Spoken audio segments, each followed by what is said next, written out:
Welcome to This Is Not Legal Advice or TINLA Tarot. My name is TINLA and I will be your hostess for this evening. And this is the first in a number of videos I plan on putting out about my vast collection of tarot and oracle decks. In fact, at the time I'm filming this, which is late November of 2025, I have approximately 300 tarot and or oracle decks. So I thought I would take the opportunity to share the decks that I have with you, my beautiful audience. And hopefully, in doing so, you can maybe see some tarot decks that you would like, or maybe you were interested in buying and had some questions about, or would want to see what they're like.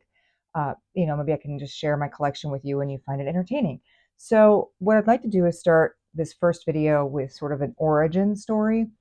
Um, as a child, I was a little bit odd. I'm still a little bit odd, but as a child, it was different for me because I was like 7, 8 years old, maybe 9, interested in things like astral projection, tarot cards, and a variety of other sort of um, uh, para scientific endeavors.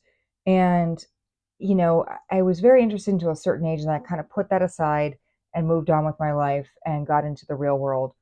In 2018, though, something happened where, for whatever reason, I know it, but this particular part I'm not going to share. I got into watching YouTube videos with a specific tarot reader, and it really meant a lot to me and brought me a lot of comfort.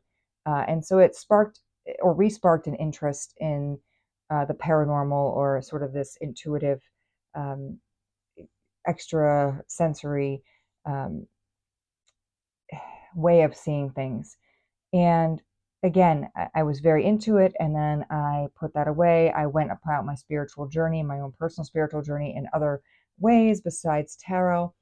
And then in approximately 2023, I remember that I was sitting in bed with my then fiance, and I had just come across this really cool Garbage Pail Kids tarot deck. This is the first one that I'm going to share with you. And I'm going to go ahead and go in order primarily by my giant listing and accounting of my tarot decks and oracle decks.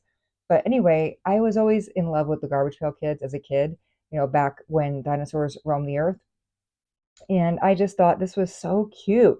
And I don't know how this ad came across my feed at some point, but I was like, I got to get that. So back in 2023, I got this deck, and I didn't know anything about how to read tarot. I just thought, I'd seen some of it. It was really neat. I generally understood it like on like a big picture scale, but I loved this. And so when I got it, again, I was sitting in bed with my fiance. We were just kind of chilling and watching TV. And I was like, I'm going to play with these cards, right? So I looked at this guidebook here that came with it, and it gave you some spreads and the definitions here of the various cards. And I thought, okay, I'm going to go ahead and pull a spread on, what is next in my relationship with this individual. Now, I did not tell him exactly what I was pulling the cards for, but I did pull the cards. And at the time that I pulled them, and this is me being vulnerable as much as I can be as a air sign Libra, um, those cards showed me that I was not actually going to be marrying this individual that I was sitting next to, which was very sad for me. I didn't want that to be the case. Of course, I love this individual very deeply, and had hoped that I was just wrong. But I did write it down on a piece of paper. This is what it said to me. And I wrote the date and I put it in my drawer. And he asked me why I was upset about something. And I said, you know what? It doesn't matter. Don't worry about it. Um, and then again, I didn't do a whole lot with the tarot cards after that. I was a little disappointed. Um, but suffice it to say, we're sitting here about 2.5 years later, and I'm not married and we're not together. So it seems that whether I knew it or not at the time, the tarot cards were accurately, if sadly, predicting or revealing to me what the future of that relationship was going to be. Of course, I didn't really realize that until time had passed and things came to their own natural ending point. Um, but as I went about my life, in the summer of this past year, I had another incident happen where it led me back to tarot for whatever reason, and it made me realize and remember this incident that had happened back in 2023. Um, where I'd had this reading and I went, maybe there's something to this. And I started to kind of play around with this deck and the next deck I'm going to show you, which is just a very, very generic Rider-Waite tarot deck. Um, I'll tell you as we go through like what the pricing is on these decks, but it's a very, very standard issue, nothing special, Rider-Waite tarot. So there's nothing different or unusual. And in fact, I think that as I go about showing these decks, what I'll do is show you what the traditional Rider-Waite tarot looks like, and then compare it to whatever card I happen to pull here. But anyway, I started playing around with these cards and I thought, wow, I really love some of the artistry on here. In fact, I was, looking around online. I thought the artistry on these decks is just gorgeous. I love it, if not for anything else but the artistry. So that I started going ahead and purchasing tarot decks, $10, $20, whatever, relatively reasonably priced decks as I went about things. And well, here we are, and it's been about 5 months, and I have now expanded the collection to, like I said, roughly 300 decks, varying price points from, again, around $5 or $10 a deck to the most expensive deck I have coming in, which is an out-of-print deck or an OOP, which really, by the way, is very upsetting to me that these beautiful pieces of art that are put out by these independent artists, they just take them out of print for some reason. And the only way to get them is with specialty stores on eBay or some other secondhand store usually. And they are quite pricey. I mean, this one cost me over $250, the one that I'm waiting on to come in. And I'll show that as we go about things. But those are the exception to the rule. By and large, you can get yourself a couple of tarot decks for less than $100 and really start your own collection. So for me, the collection started with this Garbage Pail Kids deck. And I know it seems kind of silly, and maybe it is, but it just sprung up from this childhood interest, right? So I will start by showing, this is a lovely box. It's a full-on clamshell, not clamshell, but like a two-part box, firm cardboard, which is nice. It also has this satin strip, which is very handy for when you put the deck in. It's much easier to pull it out without having to like try to get your fingers around it. Which can be a challenge sometimes if it's sitting properly. So it's a really nice box, really firm, stable box, has some good information on the back, very nice printing on it. And again, comes with this guidebook, which is very detailed. And most guidebooks will give you not only a description of the card itself, but may give you some general introduction to tarot, may talk about some different spreads, advise you of what the major arcana are in this deck, what the minor arcana are. So it's actually, believe it or not, even though this is a kind of a silly deck, it's pretty comprehensive. I've gotten a lot of decks since then that really either didn't come with a book like this or came with a very generic small book. Some even required you to buy the book separately, which was unfortunate. But I think for an intro deck, this was not a terrible choice. So let's get to the actual cards. You can see the backing of the card is really lovely, actually. I mean, it's got all these little bones and things like that and silliness, but in terms of the design, it's very neutral. It is reversible. Again, if you flip it around, you're not necessarily going to know, oh, this is upside down. Like there are very slight differences where you could maybe pick that up. Like, if you're looking at this here, that's going to be different from here with the upright. So you could, if you were really looking carefully, see what is upright and what is reversed. But by and large, if you're in a quick riffle with it, you're not going to notice that difference so easily. So it's a very, I think, a lovely finish despite all the drama on the inside, right? But beautiful on the back. Also, I want to point out that it's a matte-ish finish. Now, sometimes with a matte finish, it could be where the cards are almost like a little sticky to one another. But this is actually a very nice, like it still pulls very nicely. It has a firmness to it, a texture to it, but nothing that, again, would be sticky. And as I go through this series, you'll see where there are some that the matte texture is so thick that it's almost very challenging to get them to separate and to have a clean riffle or pull. But here it's actually very nice. And the beauty of a matte finish is you're not seeing that glare that you might get with some shinier finishes. So that's also nice. I want to point out that on the actual cards themselves, you could see there's like a silver shininess in here. It's not quite embossed, but it is still like got a little shine to it, which is nice. The colors are very vibrant. I would suspect it was not listed last time I checked on the seller's website in terms of what GSM it is, but given how it shuffles, I would probably put it around like a 300 to a 350 GSM. It's not incredibly challenging, but it's not flimsy either, which is, again, a very nice blend here. So despite the silliness of it, this is actually a deck that is really good in terms of holding up. If you see here, like, there's not a bend, right? A lot of times you can get decks that even after a few shuffles, there's bowing in the middle, not like bowing the aircraft, but like a bow type shape to it, which makes it a little, it doesn't sit flat, when you cut it open, it kind of sits up a little bit, which, it's not a deal breaker for me. It's not my favorite thing, but these, you flip a card, it lays perfectly flat and it stays that way. I mean, I've had this deck for years and just look at how lovely that is in terms of how it sits. Again, the colors are very vibrant.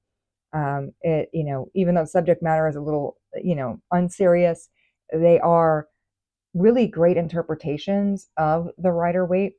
And again, vibrant coloration here, really clear naming conventions. I mean, again, we're sticking with the traditional naming, the wands, the swords, the cups, and our, what was I going to say? Wands, swords, cups, and, wow, my brain just lapsed. Pentacles, good Lord, coins, pentacles, what have you. You'll see as we go through things, there are a lot of decks that, the author tries to get cute and renames those one or more of those suits as something completely offhand, like completely out of pocket, where you're like, even as a seasoned reader, you're like, what does this mean? It's the king of, gerbils or something. Like, is this really weird? And you're like, I don't know, I got to go look that up in the book, which can be very distracting if you're doing a reading. So, but this one is, even though, again, though it's got silly subject matter, it isn't very traditional in the naming conventions. You can see as I shuffle, it's got a nice ripple, right? The cards separate nicely. They, pull together nicely, and they bow up nicely when I'm doing the actual ripple there. Very satisfying. Some people like to do a spread with their cards. I don't personally do that, but if that's important to you, the matte finish is probably not your friend. It's not for me, but if that is something that's important to you, it is not the best when it comes to matte finishes. So that being said, what I'd like to do is just pull a couple of cards and then compare them to the traditional Rider-Waite setup, and then we can get a sampling kind of what it is that, how these compare to the traditional. Okay, so right now, right off the bat, we've got a strength card, number 8. That's one of our major arcana. And let me just get a couple more. This is not technically a tarot reading, but I do like to get a good feel for it. Again, this is just another test for me when I'm feeling out a tarot deck. I mean, just how easily it does this, and how separated the cards are as I'm doing that, to really get a good feel that I'm not just getting clumps of cards, which can happen sometimes when they stick together. All right, we have King of Cups here, and I'll get just like one more.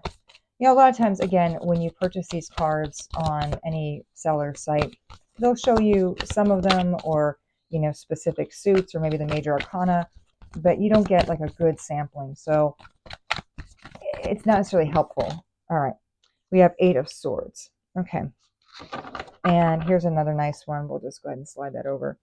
We'll get you one more, and it's going to be the 6 of Coins, or 6 of Pentacles.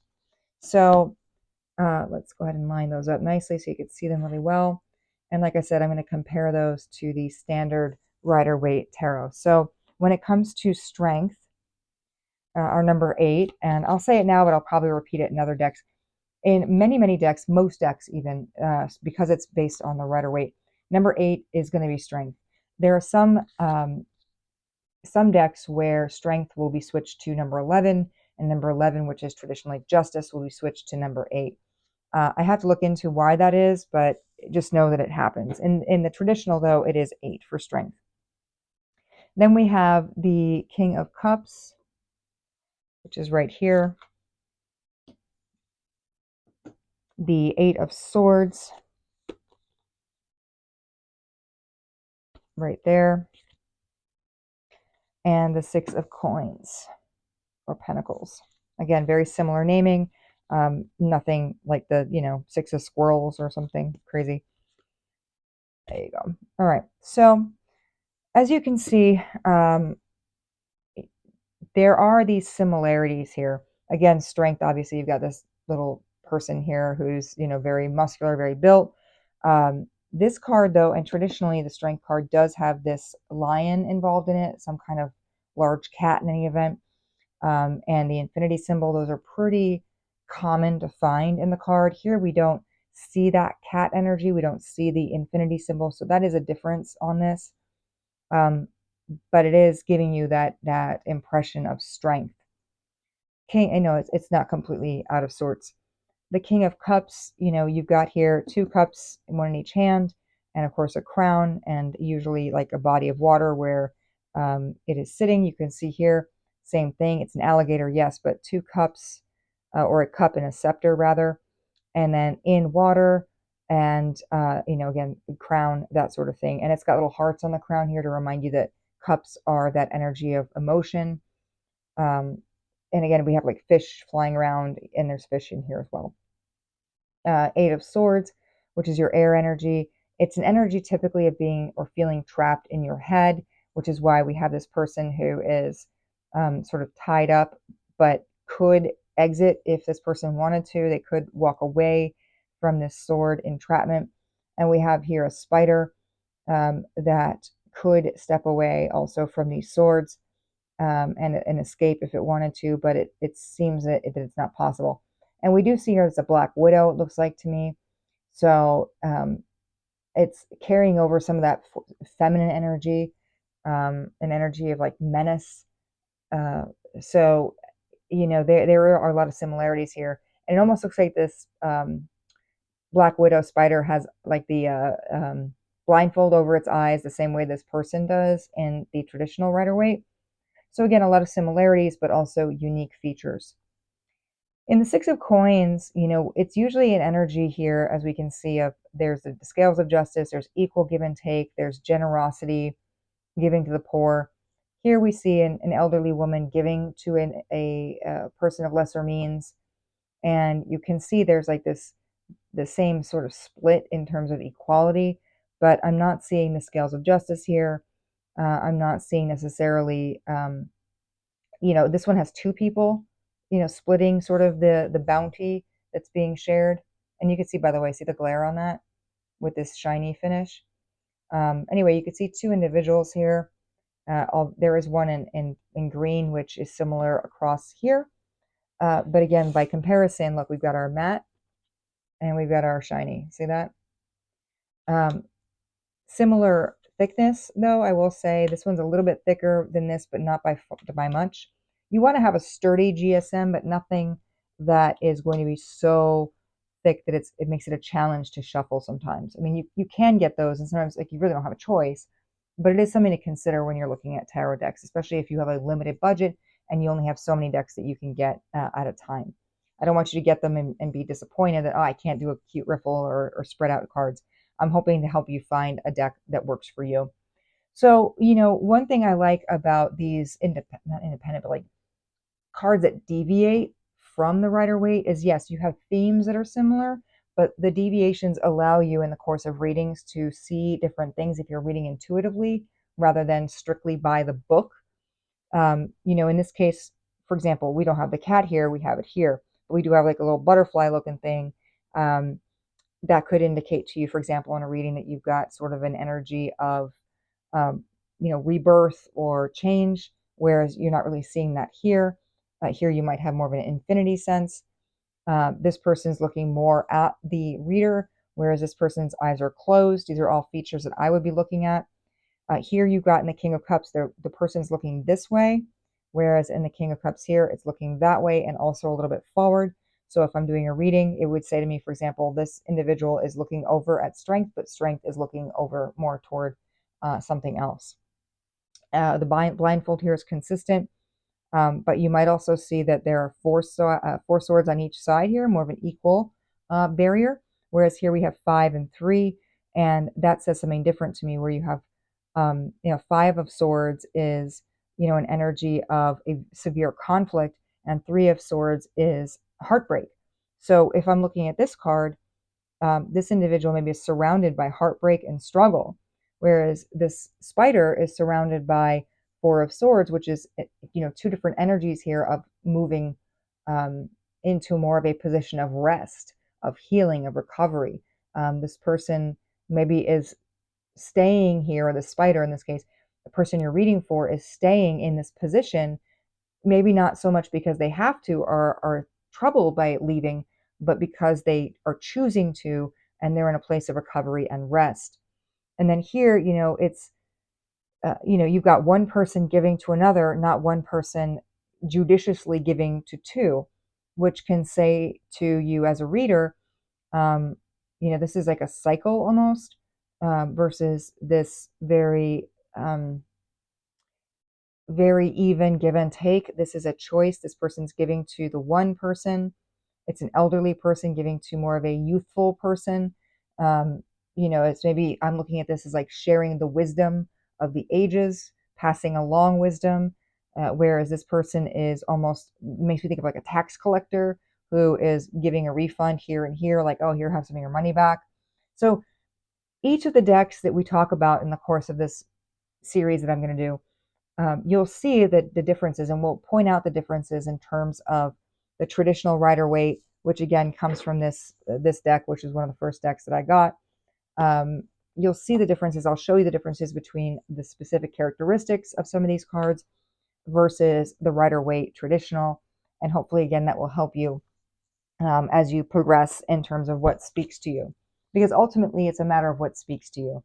And unfortunately, sometimes you buy a deck and you think, oh, this is going to be really good, I'm going to have a real connection with it, and then for some reason you don't. But you really can't sometimes tell that until you touch it, feel it, kind of play around with it, do some spreads, and see if it speaks to you. I will tell you, when I purchased this deck, it was approximately $32. It is, as I am recording this, about to be Cyber Monday, and this deck is selling for $18. Everything is US dollars. This deck here, the basic purple Rider-Waite, when I purchased it from a company called Magic, it was selling for about $21. And here right now, as I found on another site, it was selling for about $10. So some decks definitely appreciate over time, and some may, I mean, maybe not yet, but this one may over time. It's hard to say. But right now, it's a great deal, I think, at $18. And again, a price point of $10 if you want your sort of standard issue Rider-Waite. So if you love tarot, if you're looking to build your collection, I personally love these cartoon cards. I think that they actually have a lot to say and they speak to me during readings. I can intuit a lot from them, but maybe that's not your style. Everybody's got their own style, and I'm hoping to help you find yours. So thank you for joining me on this first episode of going over my collection, and I hope your collection is exactly what works for you. Thank you.